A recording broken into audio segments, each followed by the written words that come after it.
Hey, thanks so much for being here today. And we're going to talk about a poem that's a bit familiar with, I think, almost everyone really. So let's get into the poem today.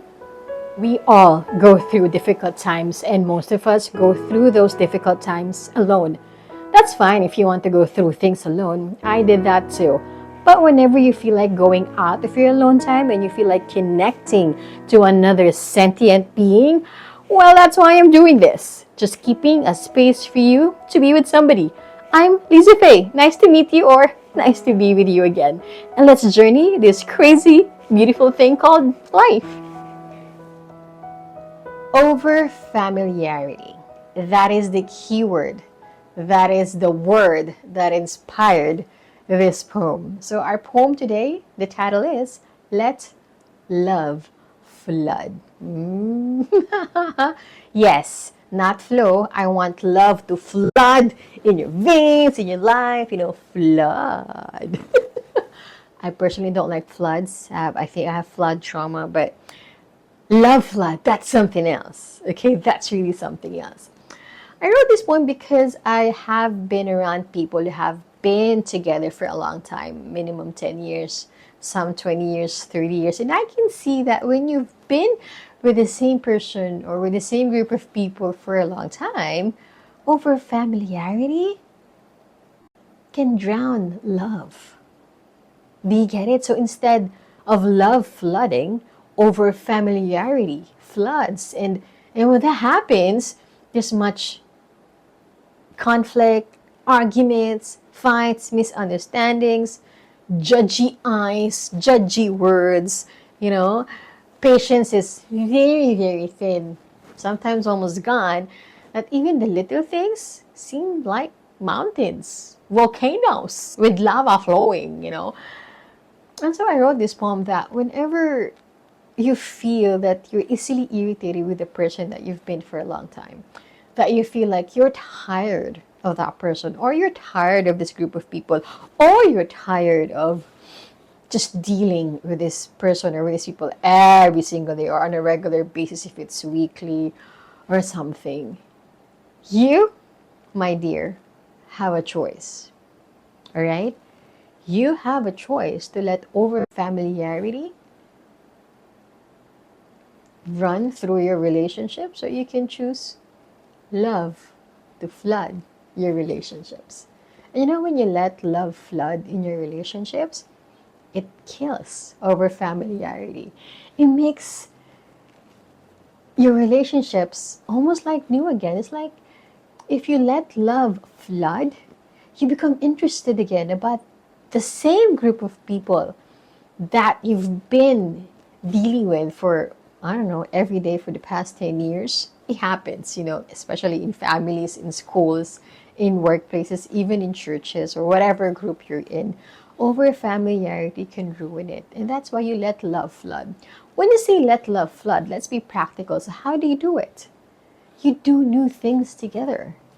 You create situations where you will learn new things about each other. Like do something you haven't done before, or do something that you haven't done in a long time, or open a conversation that you haven't talked about for a long time.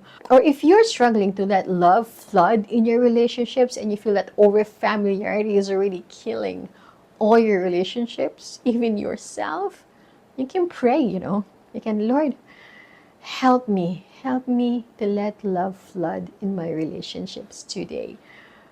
Because these people are important to me. I just don't feel it right now. I don't feel that they're important to me, but I know they are. And I want to feel that they're important to me again. I don't want sickness to take away that person. I don't want death to take away that person and make me realize, what have I been doing this past years? I was irritated, easily angered when I should have let love flood. And when somebody gets sick, cancer, goes to the hospital, stroke, heart attacks, that's when we realize, that's when we become more loving to that person. Why do we wait for moments like that? Or worse comes to where somebody dies and then we realize, I should have been more present for that person. I should have been more patient. I should have been more involved in that person. Why? Why do we have to wait for death or any sickness to let love flood our relationships? Can we not do that, please? Even today, after listening to this podcast, you have a choice to let love flood. I know it's easier said than done. And maybe it will take a while before ideas come to you. But come on, AI is there. You can ask AI.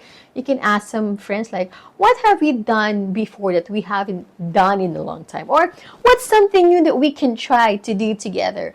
Something just to let love flood over familiarity in your relationships. We need to exert conscious effort to let love flood our relationships, our daily relationships, our regular relationships, or else one day we'll just realize, what were we doing not letting love flood in our relationships, you know?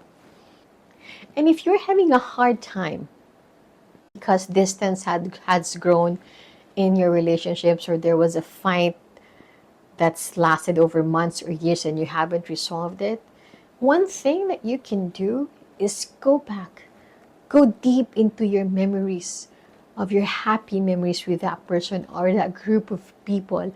Let those good memories start the love flood. Okay, let it be like a tsunami. Let it be like, a wave of water just floods your memories of all those good times together and all those laughs, all those good conversations, all those good experiences that you've had with that person or with a group of people. And that's a way to let love flood in your relationships. I specifically actually wrote this poem for couples, like husband and wife, because most times I see that most couples are really not that very sweet or loving anymore. There's more fights. They don't understand each other anymore. Worse, some have separated and gone their own ways instead of letting love flood or going back to the good memories. There's always going to be negative memories. Come on, we're humans. We will fail each other. We will frustrate each other. We will disappoint each other. But come on, there's also the good side. And if you always let the good side win, without canceling, of course, the negative side, if you let love flood over all those not so good memories and experiences, I don't know, is the word magic? There's going to be magic. There's going to be a change of heart.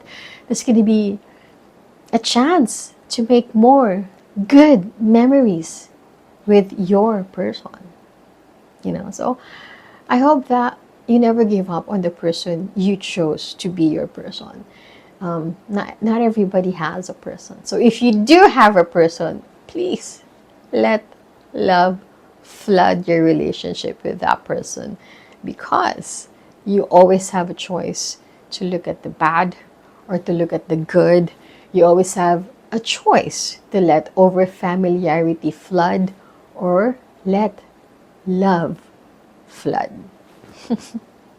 So thank you for letting love flood to me from you by listening to this podcast. And I look forward to talking to you about the rest of the poems in the first book that I wrote, LabLab Faye Series. And it's always a treat to be here with you. Thank you, and see you on the next episode. Let love flood.